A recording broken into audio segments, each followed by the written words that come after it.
Welcome back to CBS News 24/7. I'm Elizabeth Cook. We begin this hour with breaking news out of the Middle East. President Biden set to announce that the U.S. and France have secured a ceasefire deal between Israel and Hezbollah in Lebanon. Now, this is all according to a U.S. official. Now, to be clear, this is not official yet, but if this deal goes through, this effectively ends fighting between Israel and the militant group Hezbollah in Lebanon immediately. Israel has 60 days to withdraw their troops from Lebanon. President Biden is expected to speak more on that in just a matter of hours. But for now, we go to CBS News congressional correspondent Scott MacFarlane at the White House for us. Scott, thanks for coming with us. Can you go over the terms of this ceasefire deal? Again, not official yet, but what are the terms here? Yeah, according to our latest CBS News reporting, the ceasefire would take effect immediately, but the transitioning of people from the border, some troops in, different troops out, would take up to 2 months. It's a 60-day process as they try to backfill areas near the border in Lebanon. That's the time frame for this, but there's a different time frame question as the afternoon begins here at the White House, is when will the president speak to what this deal includes and does not include. The White House has made no announcements about the president's schedule nor added any remarks to his schedule here. We know the Secretary of State, Antony Blinken, was asked about this and spoke about this at the G7, saying we are in the closing stages, getting near the finish line of this long anticipated, long worked for peace agreement between Hezbollah and Israel. And as soon as the finish line is reached, we'd expect the president to speak at some point here today at the White House. That's right. Now, is the Biden administration, Scott, continuing negotiations to end the war between Israel and Hamas in Gaza? There was some partnership, by the way, with the U.S. and France in these negotiations with Hezbollah. Does this incentivize the talks between Israel and Hamas in Gaza? That remains to be seen, but you know there is some political and diplomatic runway here. It's going to take time for this ceasefire to be fully executed with Hezbollah in Lebanon, and potentially that incentivizes more talks or deeper talks on that front. But the Secretary of State was asked about that as well, talking about the imperative of reaching a ceasefire in Gaza, the loss of life in the tens of thousands, and he also cited the loss of life in the thousands in Lebanon as reason this needs to be concluded quickly, efficiently by those involved. You know, this issue, both of these issues in Israel have taken up so much of the Biden administration's focus. What does this moment mean for the Biden administration as a transition of power comes very soon, the end of January? Sensitive discussions at a particularly sensitive moment, right? As we hit a transition, a presidential transition, always somewhat tenuous and fragile in several different ways. We know that the Secretary of State says he's spoken with Marco Rubio, the senator from Florida, who could be his successor if confirmed after a formal nomination as Trump's Secretary of State. And all of this gets handed off January 20th, no matter what stage this is in. We know that people in both parties in Washington have advocated for ceasefires, prompt ceasefires, if not immediate ceasefires. We'll see if there's a political divide there, but we do know on the other issue in which Secretary of State Blinken was just talking today, the war in Ukraine from Russian aggression, there has been some divide between the parties and even inside the Republican Party over whether the U.S. should continue robustly funding Ukraine's war effort. That also transitions January 20th. All of this, particularly sensitive moments on the world stage, are happening at a sensitive political moment back home. Yeah, no question. I'm curious, Scott, because you've been covering this for so long. You know, how much has the conflict between Israel and Hezbollah weighed on the Biden administration, as well as the conflict between Israel and Hamas, of course? How much has this been weighing on the leadership here? It's been an exhausting process for all those involved, with discussions of diplomacy and discussions of funding and providing aid to Israel. That includes the White House, that includes the Congress. This is taking up so much of the time of the administration, so much of the energy of the administration, but all of this also presages what's about to happen. Is this something that will be alleviated from the Trump administration when they take office in January? Is this something they'll have to be mindful of and tend to in its closing stages?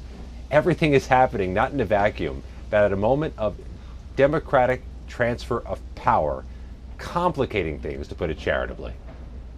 All right, Scott MacFarlane from the White House for us. Thank you so much, Scott. All right, let's bring in CBS News contributor Robert Berger in Jerusalem. Robert, Israeli forces will have 60 days to get out in a gradual withdrawal if the ceasefire is agreed upon. Why does it take that long?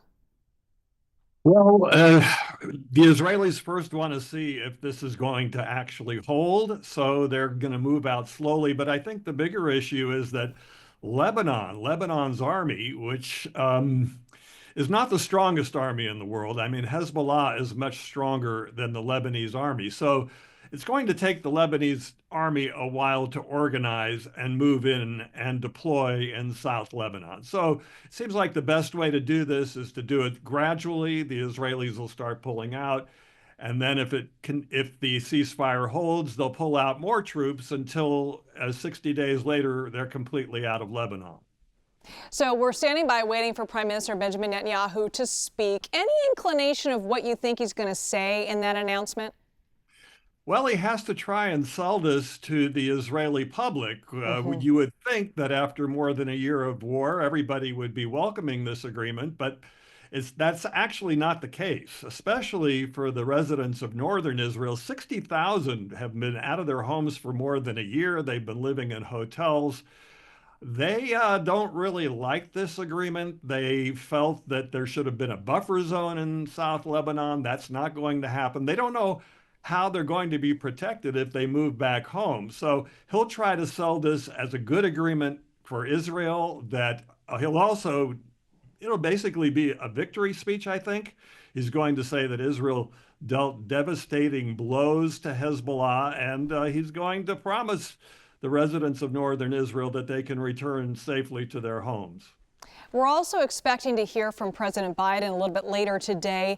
He's going to mention France's role in all of this. Do we know specifically what role they played in these negotiations?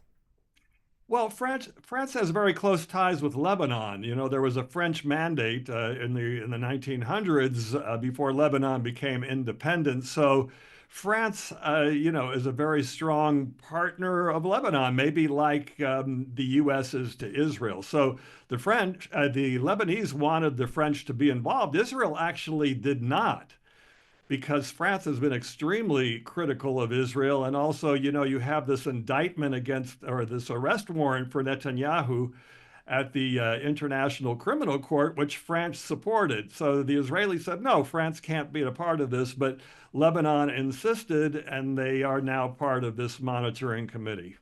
So will this ceasefire alleviate some of the pressure on Netanyahu for not only this conflict, but also the conflict that's happening in Gaza with Hamas? I don't think so, because the residents of the north, as I mentioned, on the border with Lebanon, they don't really like the deal. And the families of the hostages are wondering, well, okay, you made a deal on Lebanon. What about us? What about our families? 100 Israeli hostages still left in Gaza. So they're going to step up the pressure on Netanyahu to make a deal also for Gaza and to get their loved ones home. All right, CBS News contributor Robert Berger in Jerusalem for us. Thanks so much, Robert. All right, it's crunch time for airlines across the U.S. right now. We have reporters on the ground at some of the nation's busiest airports. What you need to know if you're headed out of town this Thanksgiving holiday. You're watching CBS News 24/7.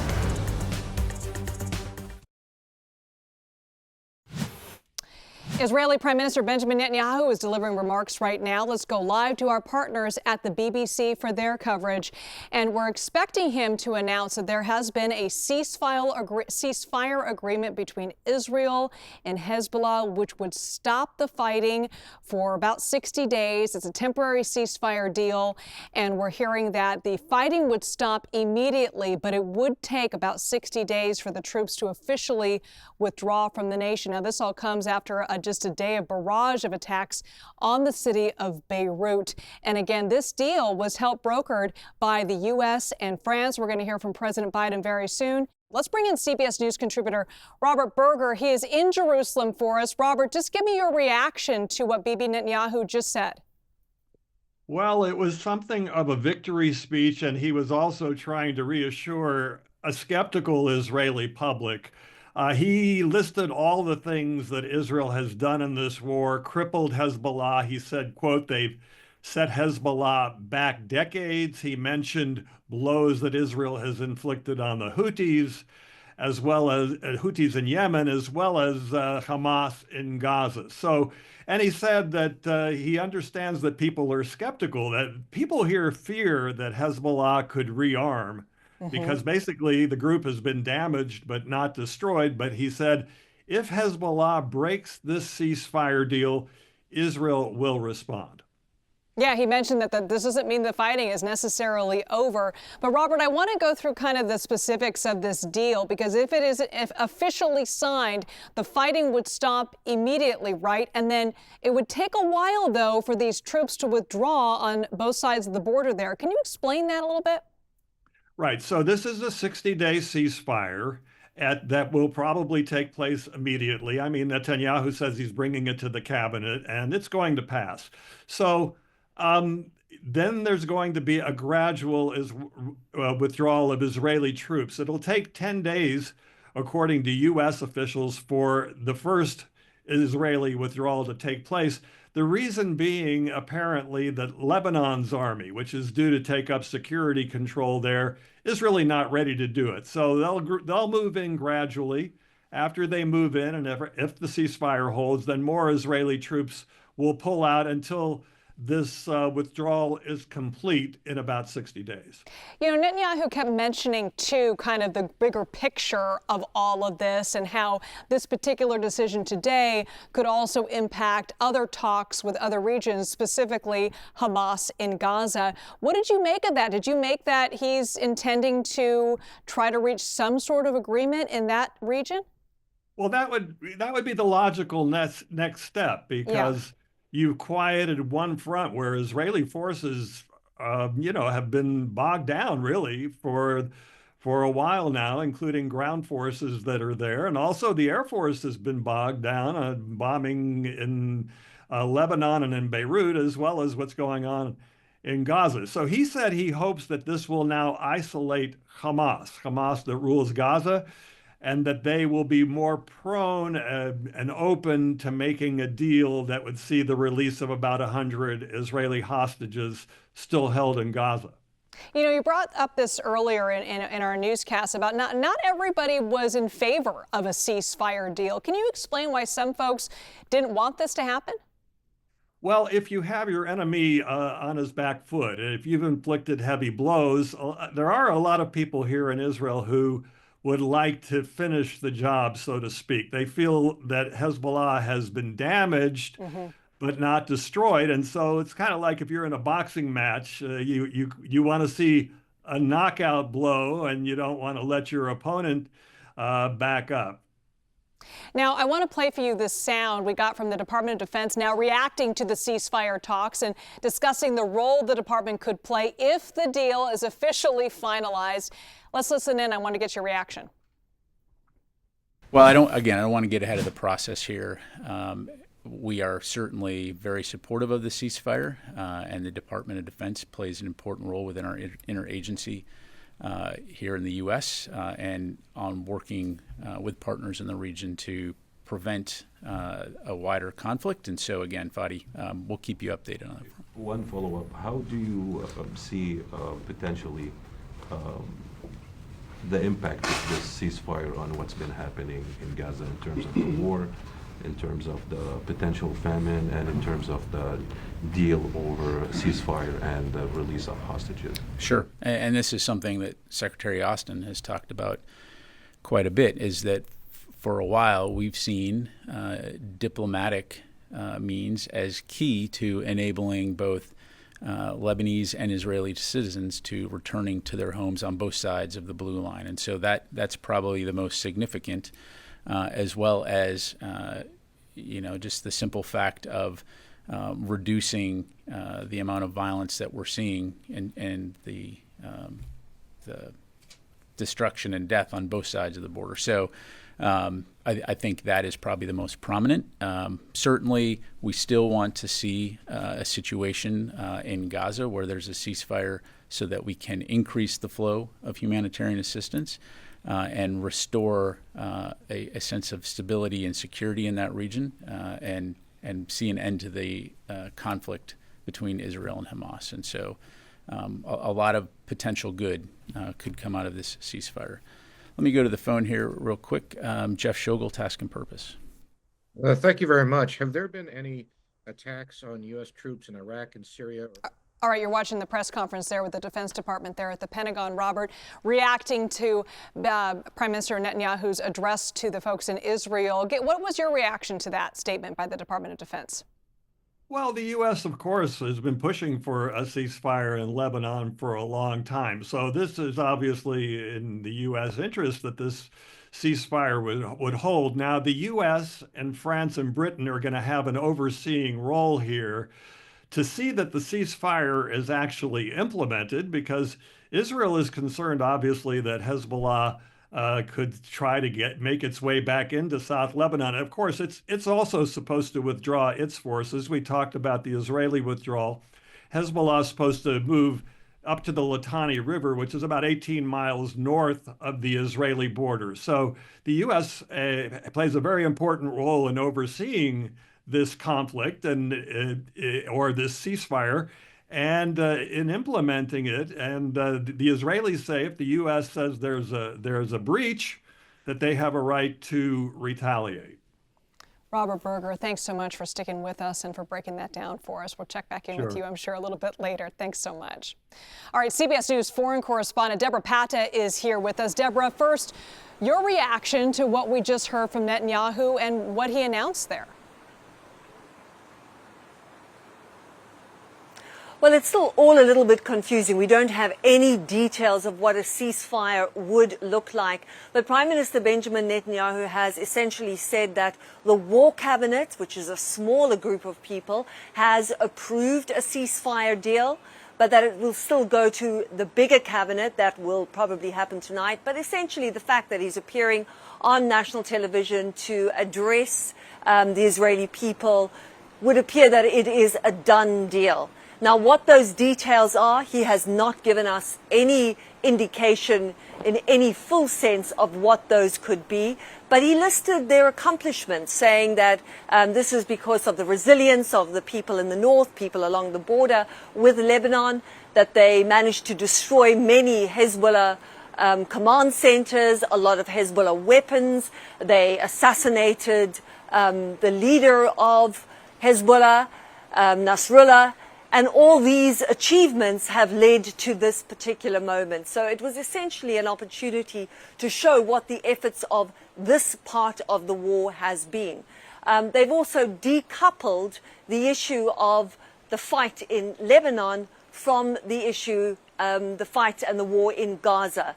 Because essentially, Hezbollah said it was fighting in solidarity with the people of Gaza and that they would continue to fight until there was a ceasefire there. But now it appears that both sides have agreed to this ceasefire. More details will obviously come out as the night continues in terms of what exactly that deal will look like. Yeah, and, you know, Netanyahu gave 3 reasons for this potential ceasefire agreement. The first was focusing on the Iranian threat. He didn't go more into that, but he also said it allows forces to refresh and resources to replenish. And he also mentioned this was to disconnect the 2 arenas of this conflict and isolate Hamas in sort of the greater picture and put greater pressure on Hamas to release those hostages. Do you have any inclination on why this is happening at this moment right now? Well, that's a very good question. I think the real and main reason is that this government is under a lot of pressure because there are over 60,000 people in the north of Israel who have been displaced by this war. Now, remember, while there's been a full war for the last nearly 2 months, Hezbollah and Israel have been exchanging gunfire for well over a year now, since October the 8th, the day after the October 7th attack. And there is a lot of pressure for those people to go home. So that was one of the primary reasons, and he spoke about that at great length. Whether they'll actually be able to go home tomorrow or whenever the ceasefire begins, that really remains to be seen, because people are going to want to see that this ceasefire holds. Remember, this is not the first time that there's been a ceasefire between Hezbollah and Israel. The last one was in 2006, and that did not hold. And Deborah, you've done extensive reporting in this region. It's been remarkable to watch. I'm curious, what has the conflict done to the people who live around Beirut in Lebanon? I mean, what are they going to be coming home to? Well, on both sides of this war, there's been terrible costs. You know, in Israel, we've spoken about those who've been displaced. About 100 and nearly 130 Israelis have been killed. In Lebanon, the cost is far, far higher. They do not have an Iron Dome to defend them. And we have 1.2 nearly million civilians who have been displaced by this war, and nearly 4,000 people have been killed just, in many of those, just in the past 2 months alone. I mean, this is the most deadly war in Lebanon since its civil war ended in 1990. And there are people there who are also desperate to go home. They've been waiting for this moment. But again, as all the experts say, this can look good on paper, but the proof will be on the ground. Yeah, to see if there's actually peace. All right, CBS News foreign correspondent Deborah Patta, thank you so much for joining us. All right, let's bring in CBS News politics reporter and attorney Katrina Kaufman joining us from West Palm Beach for more on this. What more are you hearing from the Trump team about this potential ceasefire deal, Katrina? So I'm still waiting for an official statement from the campaign, but I spoke with their communications director, Stephen Chung, and that should be coming shortly. They didn't want to give any other details about their involvement or knowledge of what's going on. But we also did get some reporting from a U.S. official earlier that the team had been briefed on the plan and that they look upon it favorably, Lindsay. There also was some reporting in the Washington Post the other week that Netanyahu was trying to fast track a deal with Lebanon once Trump was elected. We also know that his strategic minister, Ron Dermer, actually went to Mar-a-Lago to talk to Trump before he went to meet with Biden to talk about a plan. So I want to talk about one other big issue that happened today, Katrina. Mexico responding to Trump's announcement saying he will impose tariffs on Canada, China, and Mexico on the first day of his administration. Now, in a letter to Trump, the Mexican president said she will impose their own tariffs if Trump follows through with this plan. What else was included in that letter? Lindsay, in this letter, what she really tries to point out is that what's needed here is international cooperation, not each country leveraging tariffs and taxes against each other. She points out in the letter that actually some of the biggest manufacturers out of Mexico who could be injured are U.S. car companies like General Motors. Another thing she points to is a statistic that illegal crossings at the U.S.-Mexico border have dropped 75% since last December. So she implores Donald Trump in this letter to sit down and talk to her rather than moving forward with this tariff plan that she says will only cause job loss and inflation in both countries. All right, Katrina Kaufman, live for us in West Palm Beach, Florida. Thanks so much for that. All right, we are standing by for President Biden, Lindsay. expected to announce a potential ceasefire deal between Israel and Hezbollah in Lebanon. We're going to stand by for that. You're watching CBS News 24/7.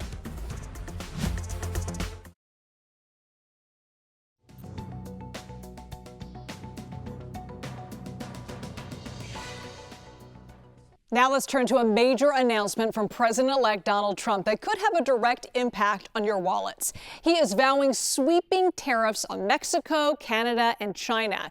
Now, those are the nations that are three of the largest trading partners. The move could drive up prices for American consumers and disrupt domestic industries. So let's bring in Kelly O'Grady with reaction on this. And Kelly, how is this going to impact American consumers? Well, Liz, very simply, prices could go up. So, I mean, think about it. Your avocado that you get from Mexico, I just looked it up. It's $2 a pound. A 25% tariff means that's $2.50 if that gets passed on to us. Chevy Silverado, Canada makes a lot of automobiles. You add a 25% tariff onto that, you're looking at an extra $10,000. And the issue is that these businesses that would be importing products from China, Canada, Mexico, they have to decide whether to eat those costs or pass it on to the consumer. And that's where you see economists say, well, a lot of these policies could be inflationary. That being said, Canada and Mexico, there's a trade agreement that the U.S. has with them coming up for review in 2026. It was the USMCA. It replaced NAFTA back during his first administration. He has said that he's looking to use the threat of tariffs as a negotiation tactic. The president of Mexico sent a letter, and at the very bottom, if you'll notice, there was a line that said, "I hope we can come to the table and talk through these things." So perhaps, look, this could be a good negotiating tactic, but as it stands now, if those were to be implemented, you would see prices for American consumers go up. Yeah, speaking of another big U.S. company, Walmart has just become the latest U.S. company to roll back their diversity, equity, and inclusion programs. Walmart CEO and President John Furner joined CBS Mornings today and said this about why they're making this change. Listen in. Like many companies all across the United States, we've been on a journey and we continue to be on a journey. And what we're trying to do is to ensure that every customer, every associate feels welcome here to shop and to feel like they belong. And that term belong, we've been talking about belonging now for almost 2 years. Early 2023, we started talking about belonging. And we're going to continue to make the best decisions we can that makes everyone, our customers, our associates, feel like this is an environment they can shop in and thrive in. So, Kelly, what do DEI policies look like in the company, and how do you think consumers are going to respond to these changes?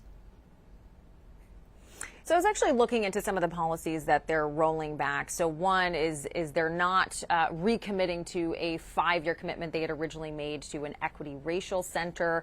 Another is monitoring their third-party marketplace for how transgender focused items, whether they're being presented to minors or not.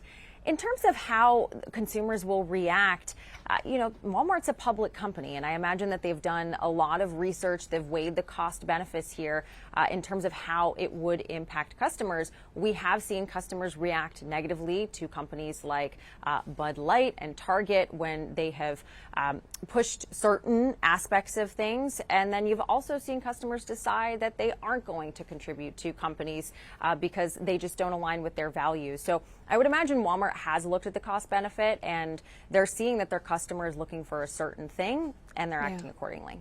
All right, well, let's go back to those tariffs, though. The Walmart CEO also asked about the company's plans to prepare for those potential tariffs. Listen to what he said, and we'll get your reaction on the other end. We'll be ready to adjust to any environment. We've been in an environment with tariffs now for the last 7 years, and we have a team of people that are really experienced in managing changes in the environment. Now, our purpose is to try to keep prices low, to help people save money and enable them to live better. Now, certainly there'll be some occasions where you may see some impact on price, but we'll do everything we can between our suppliers, our supply chain, and do everything we can to help ensure that we're as efficient as possible to keep prices as low as we can. And that's exactly what we do each and every day, including right now in the holidays. Walmart's known for low prices, Kelly. How are they going to keep those prices down? Is that even realistic?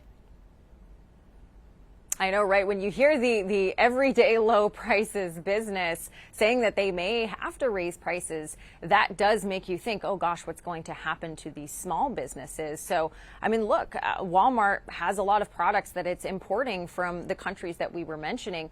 But Liz, I was just talking to a small business, a hardware store that's right down the street from me here in New York City, and she imports all of her products from China, Mexico, Canada. And so she said to me, look, we'll have to raise our prices, and customers might go to places like a Walmart, an Amazon that is big, and they're able to consume some of that cost. So there's also that other effect of what it does to small businesses that are trying to make ends meet, and they just don't have the scale of these bigger retailers, Liz. Right, it's hard.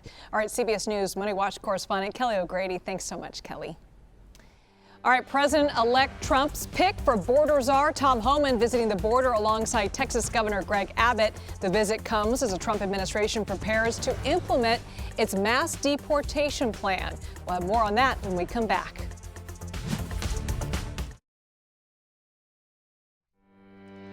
All right, let's go to Eagle Pass, Texas now, where moments ago, Governor Greg Abbott, alongside Trump's pick for border czar, Tom Homan, delivered their remarks along the Texas-Mexico border. Let's listen in. Thanks, Governor. Look, you guys know me. For the last 4 years, I wake up every morning pissed off about what this administration did to the most secure border in my lifetime. Let me be clear. I've worked for 6 presidents, starting with Ronald Reagan. Every president I worked for took steps to secure the border because they understood you can't have strong national security if you don't have border security. We need to know who's coming in, what's coming in, where it's coming in, why it's coming, all those questions, right? No one did better than President Trump.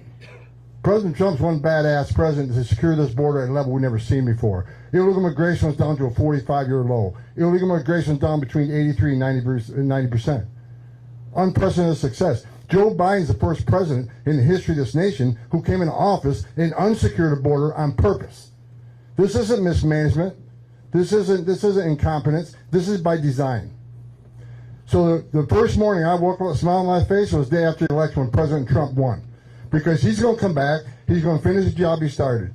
First of all, he sends us well wishes here and happy Thanksgiving, President Trump. Also, we got a secretary coming in, Secretary Kristi Noem, the governor.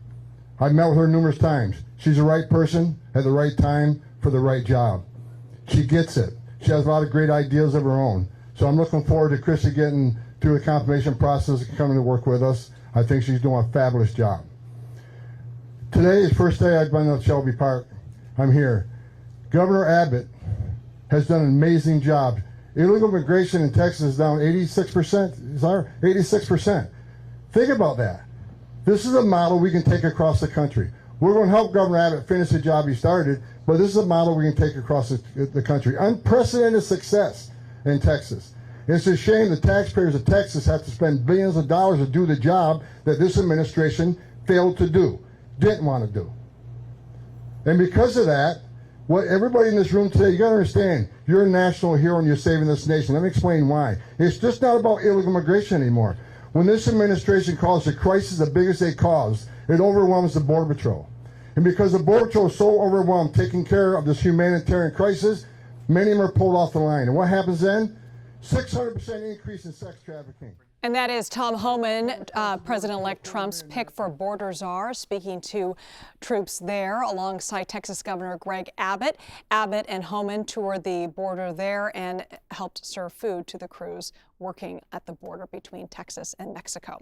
Let's take a live look at Boston now. After weeks of dry weather, a storm bringing rain to Massachusetts and the Northeast ahead of the Thanksgiving holiday. Jess, where's the storm right now? Well, you could even see it just in live time. Cool, gray, cloudy conditions all throughout the mid-Atlantic and up into New England as those storms continue to sweep off closer to Maine and Vermont heading into the next couple hours. We will dry up on the back end for just a little bit, but we are gearing up for more rain right around the corner for Thanksgiving. That's going to make it a little wet for the parade in New York City right around the corner, but here's what's happening for us today and tomorrow. That rain mixed with snow will continue to track off into the east. We see a little bit partly cloudy conditions for our Wednesday forecast, which is perfect if you're up in the Northeast and you're traveling out there on the roads just ahead of Thanksgiving.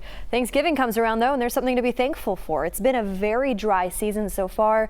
We've been dealing with brush fires and red flag warnings, and now we're seeing much needed rain and snow. Anywhere up to around 3 inches expected throughout this region, and we'll continue to keep a very close eye on that heading into this Thanksgiving weekend right around the corner. Back to you. All right, Jess, thank you. All right, let's take it to North Indonesia, where rescuers recovered 16 bodies under rock and mud after flash floods caused massive landslides. 6 people are still missing at this hour. Heavy rains inundated the island of Sumatra over the weekend. The floods also washed away houses and destroyed farms. All right, moving over to Boston's Logan Airport, 2 Cape Air pilots are now in the hospital after a JetBlue tug vehicle struck their plane. Cape Air says 5 people were on board the company's plane at the time of impact, but they are all expected to be okay. The Massachusetts Port Authority says a vehicle was tugging an empty JetBlue plane last night when it slowly hit the back of the other plane. Hip-hop artist Drake accuses music streaming platform Spotify and Universal Music Group of inflating streams of Kendrick Lamar's hot diss track, Not Like Us. A petition filed by Drake's company, Frozen Moments, alleges Spotify licensed Kendrick's diss track about Drake at a discount in exchange for user recommendations. The song now has more than 900 million streams on Spotify, Drake also alleges that UMG used bots to drive up streams of the song and paid radio promoters to increase airplay.